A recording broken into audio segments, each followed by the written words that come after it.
안녕하십니까. 여러분과 같이 우리 정신건강복지센터 성과관리에 대해서 생각하고 공유하게 될 프라임전략연구원 대표를 맡고 있는 정영수입니다. 사실 저도 전략을 공부하고 있고 성과관리를 공부하고 있지만 성과관리란 게 참 어려운 개념이기도 합니다. 우리 한국의 공공기관 또 공공부문의 성과관리가 이식된 게 IMF 이후인 1997년 이후입니다. 일천한 역사도 있고 또 이 개념 자체가 이게 공공부문에 정말 도입이 되는 게 맞느냐라고 하는 현장의 목소리도 있죠. 잘 아시는 것처럼 민간 기업은 명료하고 분명하죠. 예를 들어 제가 직업이 자동차 판매원이라면 제가 1년 동안 혹은 올 한 해 동안 아니면 한 달 동안 자동차를 몇 대 팔았는가, 이게 바로 제 성과가 되겠죠. 근데 우리 공공부문의 일이라고 하는 것은 여러 사람과 중첩 또 여러 사람과 협업, 어떠한 결과를 산출하기 위해서는 여러 사람들이 같이 노력을 해야 된다는 특성이 있기 때문에 어떤 부서, 어떤 개인, 어떤 기관의 성과 관리를 잘 한다는 것, 또 그러한 것을 측정한다는 게 결코 쉽지 않습니다. 제가 작년에도 그랬고 올해 초에도 그렇고 우리 정신건강복지센터나 종속센터 계신 분들을 만나 뵀을 때 성과지표에 관한 어려움을 그때도 말씀을 드렸죠. 역시 동일하지만 그래도 성과관리라고 하는 것이 우리가 무엇을 어떻게 해왔는가를 측정하고 평가를 할 수밖에 없는 시기, 또 그렇게 평가를 통해서 우리 센터가 발전되고 성장되고 진화가 필요하기 때문에 이 성과 관리는 필요할 수밖에 없고, 그래서 성과 관리의 핵심을 이루고 있는 핵심 성과 지표를 잘 만드는 것, 그리고 목표값을 잘 설정하는 것, 이러한 내용들이 중요한 내용이 되겠습니다. 자, 여러분들, 한 영화 포스터가 있습니다. 꽤 오래된 영화죠. 이게 케이블에서 추석 때 명절 때 가끔 해주는 영화인데 2011년도에 상영된 최종병기 활이라고 하는 영화입니다. 오른쪽 상단에 있는 박해일이 조선의 신궁이고요. 왼쪽 하단에 있는 그 당시에 청나라 장수로 나온 류승룡이죠. 마지막 장면은 이렇습니다. 그 박해일의 여동생이 문채원이라는 여배우인데 문채원이 이 유승룡인 청나라 장군에게 납치될 위험에 처해 있는데 이 박해일이 가지고 있었던 화살이 딱 하나만 남았은 상황이 됐습니다. 자, 이 화살 하나로 적장을 쓰러뜨리면 동생을 구할 수 있고, 그 화살이 잘못되면 자기도 죽고 동생도 죽는 절체절명의 위기, 얼마나 마음이 떨리고 불안했겠습니까? 그 상황 속에서 조선의 신궁인 박해일은 그 영화 속에서 이런 대사를 읊습니다. 두려움은 직면하는 그뿐, 바람은 계산하는 것이 아니라 극복하는 것이다. 여러분들, 제가 모두의 성과관리의 어려움을 얘기했죠. 만만치 않습니다. 정말 어렵습니다. 때로는 두렵기도 하죠. 그러나 두렵다고 해서 우리가 그걸 뛰어넘지 못하면 성장할 수 없는 거죠. 어렵지만 우리가 한번 이 성과 지표를 잘 만들어 보고 목표값을 잘 설정해 보고 또 지표를 잘 만들어 보고 그러한 노력들을 해 주십사 감히 부탁 말씀을 드립니다. 여러분, 자주 가시는 KFC, 저도 참 자주 갑니다. 너무 맛있죠? 여러분, 이 KFC를 창업한 분은 그 그림에서 보시는 것처럼 할아버지 모습을 한 커널 샌더스란 분입니다. 이분은 지금도 전통적으로 내려오고 있는 KFC 그 조리법을 가지고 미국 전역을 돕니다. 내 조리법으로 가게를 차리고 싶다고 투자자를 찾죠. 다 거절했습니다. 1008번까지 거절이 될 때까지. 여러분, 말이 1008번이지 미국 전역을 1008번 정도 돌았다고 하는 것, 보통 사람은 쉽지 않았겠죠. 어쨌든 그러한 노력이 있었기 때문에 오늘날 전 세계적으로 KFC가 퍼져 있고 여전히 성업 중에 있죠. 여러분, 노력이라고 하는 건 저는 그렇다고 생각을 합니다.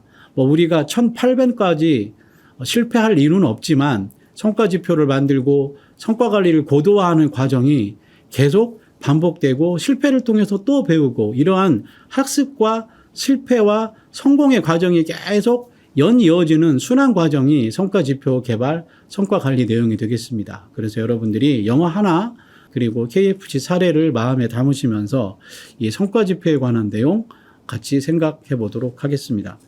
우리가 성과지표가 무엇인가를 좀 명료하게 다시 한번 복기를 좀 해봐야 되겠습니다. 성과지표는 다양하게 정의할 수 있겠지만 저는 이렇게 정의를 합니다.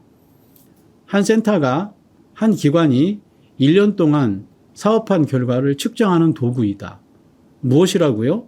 한 센터가 혹은 한 기관이 1년 동안 해왔던 사업의 결과를 측정하는 도구이다. 여러분, 이렇게 성과지표가 정의가 되는데 이 정의되는 내용 속에서 주요한 의미들이 있죠. 첫 번째 의미는 무엇일까요? 결과란 게 있다고 하는 거죠. 그래, 반드시 성과지표를 만들기 위해서, 성과관리를 잘하기 위해서는 결과를 잘 도출을 해내야 됩니다. 그러나 결과 이상으로 중요한 게 무엇일까요? 그 결과를 계산하고 측정하는 방법, 도구, 이런 게 필요하다는 거죠. 여러분, 그래서 동그라미 3번에 보시게 되면 핵심 성과지표를 제가 이렇게 정의를 하고 있죠. 성과 목표의 달성 정도를 양적 혹은 질적으로 측정하는 잣대이다. 여러분, 그래서 성과지표라고 하는 것은 여러분의 용어로 치환을 하자면 A센터의 전략과제나 실행과제가 1년 동안 얼마나 어떻게 성과를 발현시켰는가를 양적으로 질적으로 측정하는 자를 만드는 것, 도구를 만드는 것, 그게 바로 핵심 성과지표 혹은 성과지표다. 그렇게 이해를 해주시면 좋을 것 같습니다. 여러분, 핵심 성과지표 혹은 성과지표를 잘 만들기 위해서 여러 가지 요소가 필요한데 다 중요합니다. 지금 척도 기준부터 조직의 활성화 등등까지 지표 정의와 함께 의미에 대해서 제가 설명을 해놓고 있는데 여기서 방점을 굳이 하나로 찍고 싶다면 저는 세 번째를 늘 찍습니다. 측정 대상을 잘 결정을 해야 됩니다. 내가 측정하고자 하는 그 대상이 잘 결정이 되어야 바로 지표도 잘 나온다는 거죠. 그 다른 말로 표현하면 우리 양궁을 생각하시면 됩니다. 양궁 사선에 서 있는 그 사수가 목표를 정확히 바라봐야 되죠. 그 내가 맞춰야 될 대상을 정확히 설정을 해야 되죠. 나는 A 관역을 맞춰야 되는데 B 관역에다가 아무리 맞춰도 그건 좋은 성적으로 말할 수가 없고 그건 실패한 선수죠. 좋은 관역을 잘 겨냥하는 것, 그게 다른 말로 여러분의 언어로 여러분의 사업으로 치환하면 말 그대로 실행과제를 잘 설정을 해야 되고 또 전략과제를 잘 설정을 해야 되고 그래야지 좋은 핵심 성과지표를 만들 수 있다고 하는 겁니다. 제가 성과지표를 늘 얘기할 때 물건으로 삼는 도구들입니다. 보신 것처럼 속도계, 저울, 자조, 제가 아까 말씀드렸죠. 측정하는 도구다. 성과지표를 이렇게 보시면 됩니다. 여러분 저울, 여러분 자, 과연 여러분의 센터의 자는 정확한가요? 여러분의 센터의 저울은 정말 정확한가요? 자가 삐뚤어져 있으면 길이를 제대로 잴 수가 없죠. 저울이 삐뚤어져 있으면 여러분의 체중을 제대로 잴 수가 없죠. 그런 맥락에서 정확한 성과지표는 여러분의 실적을 정확히 측정할 수 있고 그런 맥락에서 정확한 실적을 나타나기 위해서도 좋은 성과지표를 만들어 내야 된다는 거죠. 자, 여러분들 성과지표는 만드는 여러 가지 유형들이 있습니다.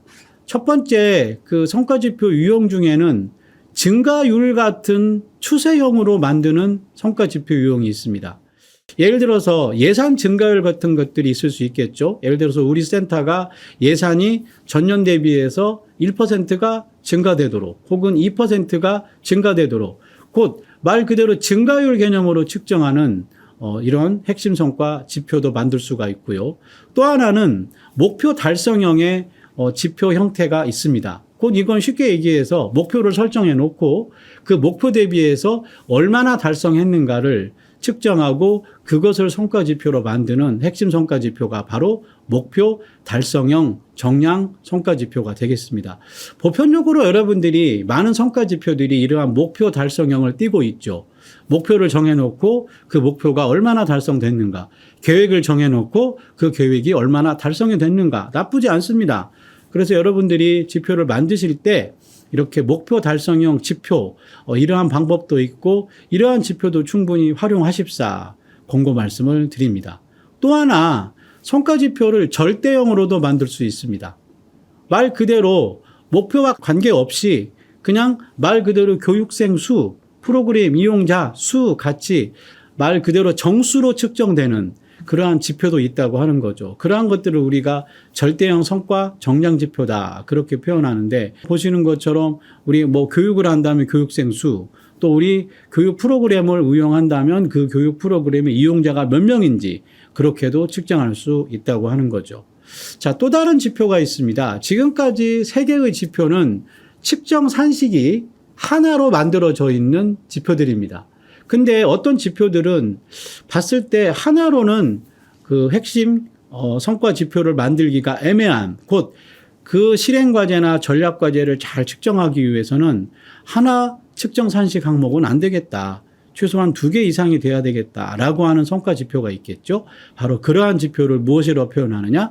복수형, 정량형 성과 지표로 얘기할 수 있는 거죠. 예를 들어서 센터 실적, 관리 실적을 측정을 하기도 하고, 또 센터 시설을 방문하는 그 실적도 동시에 실적으로 측정 산식 항목을 만드는 경우도 있겠죠. 그렇게 복수형으로 만들어지는 측정 산식 항목을 가진 성과 지표도 있는데, 바로 이러한 것들이 대표적인 복수형 성과 지표다 이렇게 되어 있는데, 제가 우리 기초나 광역의 성과 지표를 보게 되면 대개 이런 복수형의 성과 지표도 많이 봤는데 전혀 나쁘지 않습니다. 대상을 측정을 제대로 하기 위해서는 측정 항목이 2개, 3개 나쁘지 않아요. 근데 왕왕 몇 가지 사례를 보게 되면 이 측정 산식 항목이 5, 6개까지 가는 경우가 있는데, 여러분 그건 결코 바람직하지 않습니다. 제가 권고 말씀을 드리고 싶은 것은 측정 산식 항목이 복수형으로 가더라도 4개 이상을 넘지 않는 게 좋다. 그렇게 말씀을 드리고 싶고요. 마지막 비교형 또 정량 지표가 있습니다.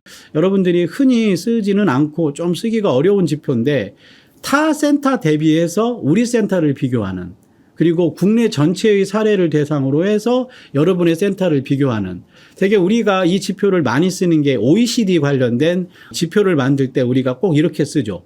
OECD의 공무원 수가 몇 명인데 우리는 몇 명이니까 우리가 어떻다. 뭐 OECD의 부채 비율이 얼마인데 우리 한국의 부채 비율이 얼마니까 우리는 어떻다. 이렇게 쓰는데, 이제 이게 되기 위해서는 분모를 형성하는 그 비교 대상이 아주 명료해야 됩니다. 그리고 항상 수치가 일정한 트렌드를 갖고 있어야 되고, 근데 우리 센터는 다 고유한 특성들이 있어서 비교형 정량 성과 지표는 권고를 드리고 싶진 않고요. 추세형, 목표 달성형, 절대형, 복수형으로 권고를 드리고 싶고, 더 재척을 하자면 목표와 절대형과 복수형으로 우리가 지표를 좀 관리를 하고 만들었으면 어떨까 하는 생각이 듭니다. 아까 말씀드린 건 이제 지표가 측정 산식이 만들어졌을 때의 모습으로 지표 유형을 제가 설명드린 거고, 지표 형태로 봤을 때 지표 유형도 지금 보시는 것처럼 저렇게 투입과 과정과 산출과 결과 지표로도 지표를 만들 수가 있습니다. 이제 만들어진 지표를 평가할 때 이게 투입 지표냐, 이게 과정 지표냐, 산출 지표냐, 결과 지표로 판별을 하는 방법이기도 하죠. 예를 들어서 교육사업이라고 하는 실행 과제가 있다고 합시다. 이 교육사업의 성과를 잘 측정하기 위한 대표적인 투입 관점의 지표는 뭘까요? 제가 설명에 명기해 놓은 것처럼 투입 지표는 그 사업을 하기 위해서 얼마나 자원 투입을 했는가를 측정하는 지표입니다. 대표적으로 프로그램 예산액, 프로그램 강사 수가 되겠죠. 과정 지표는 뭘까요? 교육 사업이 진행되는 과정, 제가 설명에다가 기술해 놓은 것처럼 그 사업이 추진되는 과정의 유효성을 나타낸 성과 지표다. 그게 바로 과정 지표다. 그래서 그 과정 지표를 교육 사업으로 치환하게 되면 지표를 도출할 때 프로그램 출석률, 진도율 이렇게 만들어 낼 수 있다고 하는 거죠. 또 산출 지표 유형의 성과 지표도 있습니다. 여러분 교육 사업이 진행되게 되면 일정 시간이 지나게 되면 어떤 산출의 모습이 나타나죠. 그래서 설명에서 제가 명기해 놓은 것처럼 직접적으로 업무 처리를 통해서 나타나는 성과를 중점적으로 측정하는 지표가 산출 지표가 되겠죠. 여러분 교육 사업은 일정 시점이 지나게 되면 교육이 끝나고 교육 수료자가 생기죠. 그래서 그걸 지표로 치환한다면, 지표로 도출한다면 프로그램 수료율, 프로그램 수료자 수 이렇게 만들 수 있다는 거죠. 마지막 지표가 있습니다. 이게 결과 지표, 아웃컴 지표라고도 얘기를 하죠. 이 지표는 설명에서 보시는 것처럼 해당 사업, 해당 과제가 어떠한 효익, 어떠한 영향을 최종적으로 도출했는가, 발현시켰는가, 여기에 중점을 두고 측정하는 지표가 결과지표 유형의 성과지표가 되겠습니다. 예를 들어 교육사업으로 이 사업을 성과지표로 도출했을 때는 어떻게 도출할 수 있을까요? 교육은 결국 프로그램에 참여했던 교육자들의 만족도로 최종의 결과 모습을 측정하지 않을까요? 여러분, 그래서 향후에 이제 여러분들이 지표를 고도화하거나 지표를 만드실 때 늘 권고를 제가 드리는 게 타 기관도 그렇게 드리지만 가능한 한 산출과 가능한 한 결과 지표로 좀 만들자. 그렇게 여러분들이 좀 염두에 두시고 이렇게 산출과 결과 관점으로 지표를 좀 만들어 주시면 좋을 것 같습니다. 자, 그러면 여러분들이 이제 이러한 성과 지표를 잘 만들기 위해서 먼저 생각해야 될 몇 가지 것들이 있습니다. 거기에 대해서 같이 좀 나누고 공유해 보도록 하겠습니다. 첫 번째는 성과에 관한 명확한 정의가 필요합니다. 무슨 얘기냐? 이 성과 지표를 통해서 우리 센터가 최종적으로 얻고자 하는 최종의 목적은 무엇인가? 그거가 중요하다는 거죠. 특히 이 성과에 대해서 생각을 할 때는 우리 센터의 고객 관점에서 지표를 만들 필요가 있다고 하는 거죠. 센터의 프로그램을 이용하거나 센터를 방문하시는 분들이거나 센터의 고객들에게 제공되는 프로그램 관점에서 어떻게 고객을 만족시키고 그 고객들이 어떠한 프로그램을 제공을 해줘야 우리 센터가 존재 의미가 있을까라고 하는 그 센터 업무를 어떻게 발현시킬까, 어떻게 창출할 것인가에서 먼저 출발해야 된다고 하는 거죠. 다음 두 번째로서는 여러분 센터가 다종다양한 사업들을 엄청나게 하시잖아요. 근데 그 모든 사업들을, 모든 과제들을 다 지표로 만들 수 없습니다. 그래서 그 많은 사업들 중에, 그 많은 과제들 중에 정말 중요한 과제가 누락되지 않게 대표 업무가 잘 도출되도록 그 대표 업무가 성과지표로 나타내도록 성과지표를 만들 때 꼭 염두에 둬야 한다고 하는 거죠. 여러분, 우리가 뭐 전략 체계도 관점으로 잠시 돌아가자면 전략 목표가 있고 전략 목표 밑에 전략 과제가 있고 전략 과제 밑에 실행 과제가 있고 실행 과제 밑에 실천 사업이 있죠. 여러분, 그래서 무수한 실천 사업들이 정합이 돼서 시그마가 돼서 전략 과제가 만들어지는데 혹은 실행 과제가 만들어지는데 그 각각의 실천 사업들 중에 정말 중요한 사업들이 놓치지 않고 그게 합의돼서 실행 과제가 되지 않습니까? 그래서 여러분들이 지표를 만드실 때 우리가 하고 있는 이런 많은 이 실천 사업들 중에 정말 의미 있고 중요한 실천 사업은 무엇인가? 이러한 것들을 잘 도출하고 발라내는 것도 이 좋은 성과 지표를 만들기 위한 방법이다. 이렇게 이해해 주시면 좋을 것 같습니다. 성과 지표 잘 만드는 거 중요하죠. 그리고 지표를 계산하기 위한 측정 산식 잘 만드는 거 중요하죠. 근데 최종적으로 측정이 되는 것은 목표 대비 실적으로 측정이 되기 때문에 이 목표값 설정이 중요합니다. 근데 목표값 설정이 중요하다는 말은 다른 표현으로 하면 도전적이고 적극적인 목표 설정이 필요하다는 거죠. 아까 우리 살펴봤던 교육훈련이라고 하는 성과 지표가 있다고 합시다. 그러면 교육훈련의 최종적인 결과 지표로 교육훈련생들의 만족도로 우리가 측정을 한다고 합시다. 2022년도에 교육 만족도가 80점이었어요. 그러면 23년도는 최소한 거기에서 1점 혹은 2점 상향된 모습으로 더 도전적으로 5점, 6점까지 생각을 해보자고 하는 거죠. 항상 유지를 한다거나 오히려 후퇴한다거나 이런 것들은 좋은 성과 지표의 목표값이 아니기 때문에 항상 목표값의 도전성 이런 부분들도 꼭 이해하시고 여러분들이 참고를 해주시면 좋을 것 같습니다. 지표를 만드는 방법은 지금 보시는 것처럼 실행과제에서 출발을 하는 게 가장 의미가 있죠.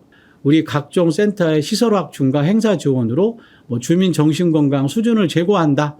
그렇게 돼 있다면 여러분들 이 실행과제 속에 주요한 실천 사업이 두 개로 분리가 되죠. 지금 보시는 것처럼 이걸 업무로, 제가 업무란 표현을 썼지만 사업으로 치환하셔도 좋겠습니다. 사업으로 나누게 되면 두 개의 사업이 혹은 세 개 사업으로 분류가 될 수 있죠. 분해가 되죠. 시설 확충이라는 사업과 행사 개최 및 행사 지원이라는 사업으로. 그래서 이 실행과제인 각종 시설 확충과 행사 지원으로 주민 정신건강 수준 제고의 실행과제의 지표를 만든다면 실행과제 속에 숨어있는 실천 사업의 세 가지가 다 지표로 올라올 수 있도록 측정 산식이 구성이 되고 만들어져 만들어져야 한다고 하는 거죠. 여러분, 그래서 그렇게 사업을 범주화해서 지표로 만들게 되면 보시는 것처럼 지표 산식이 있고 성과 지표가 있죠. 그래서 시설 확충은 정신건강 인프라 확충 실적으로, 행사 관련된 성과 지표는 활성화 지수로 이렇게 만들어져서 결국 실행과제의 성과 지표는 정신건강 인프라 확충 실적과 정신건강 활동 활성화 지수로 두 개가 결합된 모습으로 실행과제가 만들어지는, 곧 아까 우리가 살펴봤던 지표 유형으로 봤을 때 복수형의 성과 지표로 만들어질 수 있다고 하는 거죠. 그래서 여러분들 이제 성과 지표를 고도화시키거나 새로 만들 때 항상 어디에서 출발해라?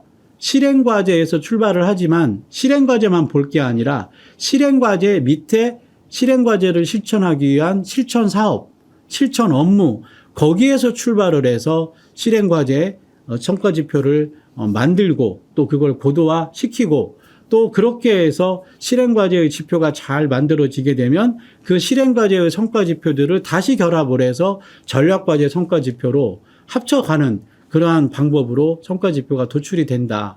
그렇게 이해를 해주시면 좋을 것 같습니다. 자, 그렇다면 이제 두 번째 우리가 생각을 해야 될 건, 지표가 만들어졌다면 두 번째는 뭐가 중요할까요? 말 그대로 그 지표를 측정하는 산식을 개발하는 것, 곧 그 지표를 측정하는 계산식을 만드는 방법이 되겠죠. 그래서 그걸 다른 말로 표현하면 지표 산식 혹은 측정 산식, 그렇게 여러분들 만들어 낼 수가 있습니다.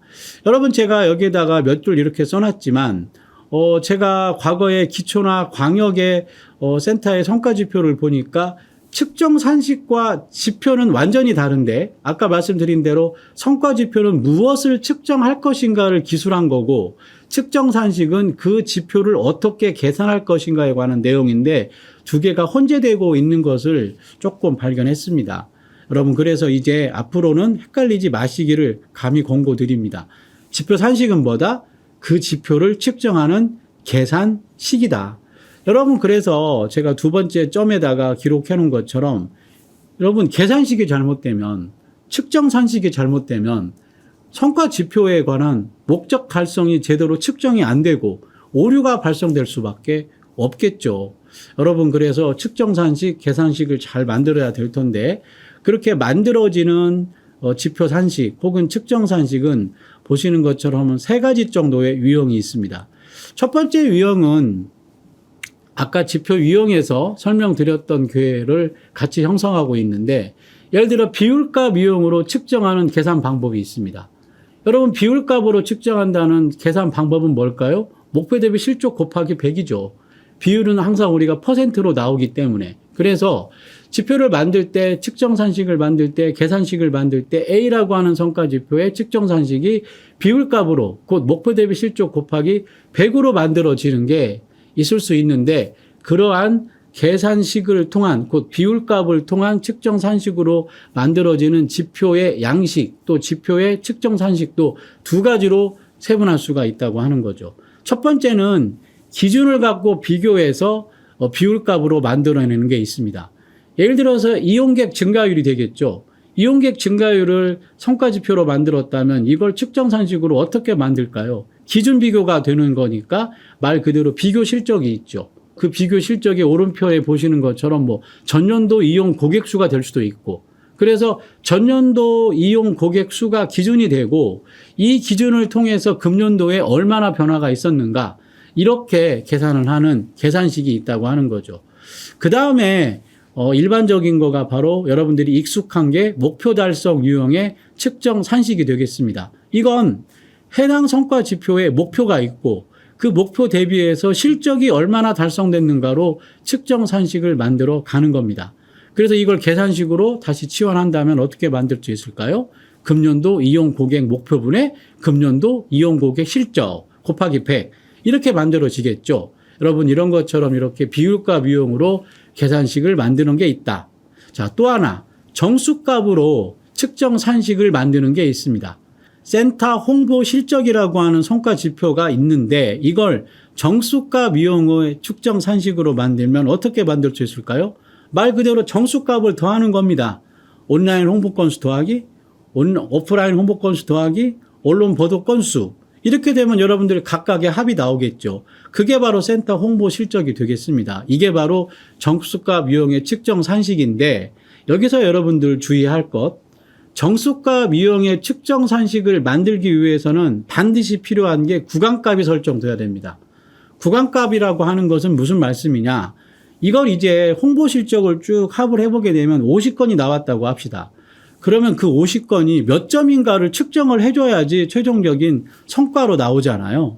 그래서 예를 들어 50건이면 100점이고 49건부터 45건이면 95점이고 그런 구간값 설정이 꼭 필요한 게 이 정수값 유형으로 측정 상식을 만들 때 잊지 말아야 될 주의사항이고요. 이렇게 여러분들이 측정 산식을 만들 때는 그 만들어지는 측정 산식의 성과 지표 명칭은 가능한 한 뭐 땡땡땡 실적, 땡땡도, 땡땡 노력 그렇게 여러분들이 정리해 주시면 좋을 것 같습니다. 자, 다음으로 우리가 만들 수 있는 지표 중에 하나는 그 복수형. 아까도 제가 이제 그 성과 측정 산식 항목이 단수로 구성되어 있지 않고 복수로 이렇게 구성되어 있는 지표들이 있다. 그 유형을 제가 말씀을 드렸고 아까 전 슬라이드에서 우리가 본 것처럼 실행과제 각종 시설과 시설 확충과 행사 지원으로 주민 정신건강 수준 제고라고 하는 이 성과지표를 성과지표 두 개가 결합된 성과지표로 만들었듯이 이렇게 복수형으로 측정 산식을 만드는 경우가 있죠. 여러분 그래서 복수형으로 성과지표 만드는 거 전혀 괜찮고요. 그렇게 만들어야 됩니다. 하나로 측정을 제대로 할 수가 없을 테니까. 그래서 여러분들이 이렇게 복수형으로 측정 산식을 만들 때는 그 만들어지는 성과 지표는 가능한 한 여러 가지 이름이 있겠지만 땡땡땡 지수 그렇게 만드는 것을 권고드리고요. 여러분 여기서 그렇게 쉽게 생각해서 안 될 부분들이 있습니다. 복수로 측정 산식을 만들 경우에는 각각의 측정 산식 항목이 가중치가 있어야 돼요. 왜 가중치가 필요할까요? 그 성과 지표를 100점으로 환산을 하려면 각각의 하나하나 측정 산식 항목이 몇 점으로 배분이 되는가 이게 있어야 되는 거 아닙니까? 그게 바로 가중치거든요. 그래서 여러분들이 복수로 측정 산식 항목을 만들 때는 가중치가 필요하다. 그렇게 이해해 주시면 좋을 것 같습니다. 자, 다음으로 우리가 좀 생각해야 될 중요한 것 중에 하나가 이 목표값 설정 방법이 되겠습니다. 아까도 제가 그 지표를 잘 만드는 방법 중에 하나로 목표값 설정을 도전적으로 해야 된다. 그렇게 말씀을 드렸는데 거기와 연장선상에서 다시 한번 복귀해 보겠습니다. 사실이 저도 이제 성과지표 컨설팅을 하다 보면 공공기관이나 뭐 민간기업 다 막론하고 이 목표값 갖고 굉장한 악유가 있습니다. 지표 담당자들은 도전적으로 설정하는 게 부담스러우니까 보수적으로 설정을 하는 거고 외부 평가위원들은 도전적으로 설정하라고 늘 얘기를 하죠. 근데 그냥 원론적으로 말씀을 드리면 가능한 한 달성이 쉽고 그냥 목표값이 적극적이지 않고 도전적이지 않고 이런 건 좀 지양할 필요가 있다고 하는 거죠. 그리고 이 목표값은 매년 재검토가 필요하고 매년 어떻게 더 조정을 할까? 어떻게 변화를 줄까? 이런 것들이 늘 고민되고 그러한 생각을 해야 된다고 하는 거죠. 또한 이 목표값을 설정을 할 때는 전년 대비해서 변화가 있었다면 그 변화에 관한 분명한 논거가 있어야 된다는 거죠. 지금 여기 명기되어 있는 것처럼 교육 만족도 점수가 2023년이 목표치가 90점이라면 2022년도 실적인 85점에서 5점이 오른 거잖아요. 그 5점이 어떻게 설정됐는가? 이 논거가 분명히 설정되어야 하고 이게 기술되어야 한다고 하는 거죠. 이 내용은 제가 전에 말씀드렸던 지표정의서에서 목표치 설정 근거라는 항목이 있었죠. 거기에 이 내용이 들어가야 된다는 거죠. 예를 들어서 말씀드린 예시에 들어놓은 것처럼 교육 만족도가 2022년 대비 2023년이 90점으로 5점이 올랐다면 그 5점의 논거가 뭔가? 과거 해당 지표의 3년간 점수 표준 편차를 살펴보니까 5점이었다. 그래서 우리가 5점을 적용을 했다. 이렇게 설명을 좀 할 필요가 있다고 하는 거죠.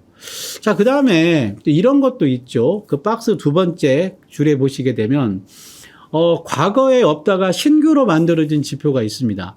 이 지표의 목표값은 어떻게 설정을 하는 건가? 이 목표값 설정하는 그 지표 유형에 따라 다 다릅니다. 만족도 경우에는 보통 관성적으로 국무조정실이나 행안부에서 늘 권고하고 있는 게 85점에서 90점으로 출발을 하도록 하고 있죠. 근데 여러분들 사실 만족도 90점은 결코 쉽지 않은 거기 때문에 저는 90점은 권고하지 않고 오히려 85점을 처음 출발로 할 필요가 있다. 만족도 이외에 여러 다른 지표들의 신규 지표로 만들었을 때 좀 참조할 수 있는 사례가 있거나 또 벤치마킹 할 수 있는 국가 전체의 데이터가 있거나 이런 것들을 좀 참조로 해서 우리가 목표값 설정을 신규로 할 때 좀 참고할 필요가 있다고 하는 거죠. 아까도 말씀 드렸던 것처럼 교육 훈련 건수라고 할 때 그 교육 훈련 건수가 우리 정신건강복지센터 기초가 만약에 그 지표로 목표값 설정을 한다면 인근 타 지역에 교육 훈련 건수라고 하는 지표를 운영하는 그 성과 지표의 실적이나 목표값은 어떻게 됐는지, 아니면 광역에 그 지표가 있다면 그 지표의 목표값은 어떻게 설정됐는지 그걸 좀 참고해서 곧 벤치마킹 사례를 통해서 목표값을 설정할 필요가 있다, 이렇게 말씀을 드리고 싶고요. 그냥 이걸 통상적으로 쉽게 점수로 말씀드리면 제가 만족도에서는 85점으로 얘기를 했지만 대개 100점 만점으로 해서 또 퍼센트로 얘기하자면 100%를 만점으로 했을 때 한 80점에서 출발하는 걸 권고를 드립니다. 그러니까 신규 지표가 만들어지게 되면 비율값으로 만약에 그걸 측정 산식을 만든다면, 그렇게 성과 지표를 만든다면 한 80% 목표값으로 첫 해년도에는 출발을 해보는 게 어떤가, 그렇게 생각을 하고 그런 걸 여러분들께 권고를 드립니다. 자, 우리가 성과지표를 만들 때 어려움에 좀 직면하는 것 중에 여러 가지 것들이 있는데, 그 중에 대표적인 거 하나를 좀 말씀드리게 되면, 성과지표가 측정하고자 하는 그 대상이 명료하지 않아서 그 측정하고자 하는 관역이 명료하지 않기 때문에 성과지표가 어렵게 되고 성과지표를 만들기 쉽지 않다고 하는 거죠. 여러분, 그래서 여기 1, 2, 3번에 있는 걸 종합적으로 정리해드리자면, 제가 아까 성과지표를 출발할 때 우리가 실행과제로 출발을 해야 되지만 실행과제 밑에는 실천사업이라고 하는 것들이 있으니까 실천사업부터 한번 출발하는 것도 생각을 해봐야 된다. 근데 그 실천사업을 다 만들어낼 수 없으니까 주요하고 의미 있고 대표적인 실천사업으로 핵심과제 성과지표를 만드는 거. 그러니까 출발은 실천과제로, 실천사업으로 출발을 해서 그 실천사업이 모아져서 이게 실행과제가 되기 때문에 말 그대로 실천사업 단계에서 지표를 만들어가는 이러한 것들도 한번 여러분들에게 좀 권고를 드리고 싶고요. 자, B에 나와 있는 어떤 성과지표가 좋은 성과지표인가요? 이게 1, 2, 3번이 지금 말씀 올렸던 내용과 같은 맥락을 형성하기도 하고 또 여러분들이 새롭게 생각할 수 있는 내용이죠. 만들어진 지표는, 형성된 지표는, 또 신규 도출된 지표든 고도화된 지표든 저는 3번이 가장 중요하다고 생각을 합니다. 그 부서의 대표적인 업무가 반드시 지표로 나타날 수 있게, 관리하기 쉽다고 해서 쉬운 지표를 만들어서 A 부서의 A 업무가 매우 중요한데 그게 지표로 누락되게 되면 그건 좋은 성과 지표가 아닌 거죠. 여러분, 그래서 제가 아까도 말씀드렸던 것처럼 실천 사업에서 중요한 거가 누락되지 않아야 된다라고 한 게 바로 이 3번에 나와 있는 부서나 팀을 대표할 수 있는 지표로 성과 지표가 만들어져야 하는 이 논리적 근거와 같은 맥락에서 말씀을 드리는 겁니다. 그래서 여러분들 지금 있는 지표들, 우리 센터에서 관리하고 있는 지표들이 정말 부서에, 그리고 혹은 팀에, 그리고 나의 업무를 대표하고 있나? 여기 부서는 센터 전체로 보시면 됩니다. 우리 센터 전체의 대표적인 업무가 성과지표로 다 올라와 있나? 아니면 우리 팀의 성과지표를 본다면 팀의 주요 업무가 주요 성과지표로 올라와 있나? 나 개인으로 돌아와서 내가 하고 있는 여러 가지 업무들 중에 주요 업무들이 있는데 이 주요 업무가 혹시 누락되지 않았나? 성과지표에서 이러한 것들을 한번 검토를 해보시게 되면 좋은 성과지표를 만들어 낼 수 있다고 하는 거죠. 성과지표 컨설팅을 할 때 흔히 발견되는 몇 가지 오류 말씀드리겠습니다. 첫 번째는 아까도 제가 목표치 설정의 논거를 분명히 만들어야 된다, 그 말씀을 드렸는데 1번이 그 내용입니다. 3년 실적 플러스 15%포인트라고 만약에 2020년도에 목표치를 정한다면 혹은 24년도에 목표치를 정한다면 15%는 어디서 나왔지? 15%포인트는 어떤 근거야? 라고 하는 것들을 아까 말씀 올렸던 지표정의서의 목표치 산출 근거에다가 꼭 명기를 해야 되고요. 2번은 퍼센트와 퍼센트 포인트는 완전히 상이한 개념이다. 퍼센트는 비율값이고 퍼센트 포인트는 정수로 계산하는 거다. 그래서 여러분들이 이 자료가 다 공유되는 걸로 알고 있습니다. 이 보시면 그냥 이해가 되죠. 92%에서 3% 상향은 92 곱하기 1.03이에요. 그래서 94.8이 나온다는 거죠. 이게 95로 목표 설정을 하려면 3%포인트로 작성이 좀 돼야 된다. 이런 오류가 왕왕 나타나니까 이제 오류를 최소화할 필요가 있고. 세 번째는 지표 명칭과 아까 우리가 같이 공유했었죠. 성과 지표 명칭과 그 성과 지표와 그 성과 지표를 측정하는 계산식이 단위가 다른 경우가 좀 왕왕 발생을 합니다. 예를 들어 지금 성과 지표가 주요 정책 홍보 달성률 이렇게 되어 있습니다. 그러면 여러분 측정 산식도 비율값으로 측정되도록 계산식이 만들어져야 하는데 지금 보시는 것처럼 측정 산식이 정수로 측정되도록 측정 산식이 만들어졌어요. 그러면 여러분들 아무리 이걸 더해도 달성률이 안 나오잖아요. 정수로만 더해서 그냥 값이 나오니까. 그래서 이렇게 지표 명칭과 측정 산식이 맞지 않으면 안 된다는 거죠. 이대로 지금 주요 정책 홍보 달성률을 유지한다면 측정 산식이 어떻게 만들어져야 할까요? 기사와 목표 건수분의 기사와 실적 건수 더하기 콘텐츠 발굴 목표 건수분의 콘텐츠 발굴 실적 곱하기 100.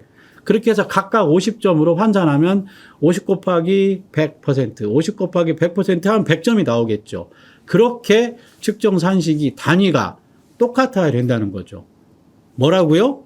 지표 명칭의 단위와 측정 산식의 단위가 율이면 율, 건이면 건 똑같아야 된다. 그게 여러분들이 꼭 유념하셔야 될 내용이 되겠습니다. 여러분 정리하겠습니다. 아까 모두에 말씀드린 대로 성과관리라고 하는 것들이 결코 만만치 않죠. 그렇기 때문에 여러분들 묵묵히 좀 견디는 시간이 필요합니다. 여러분 지표정의서 오래 만드시기 정말 어려우실 겁니다. 그러나 만들고 그 시간이 지나게 되면 정말 좋은 자산으로 남을 겁니다. 여러분 그래서 좀 바쁘시고 힘드시고 어려우시겠지만 이 성과 지표를 만드는 것도 묵묵히 좀 견디고 절대적 시간이 필요하다는 거 인식하시면서 우리 센터 여러분들이 매일 성장해서 오늘보다 더 나아지고 더 발전하는 모습으로 기대하면서 성과관리에 관한 아카데미를 정리하도록 하겠습니다. 감사합니다.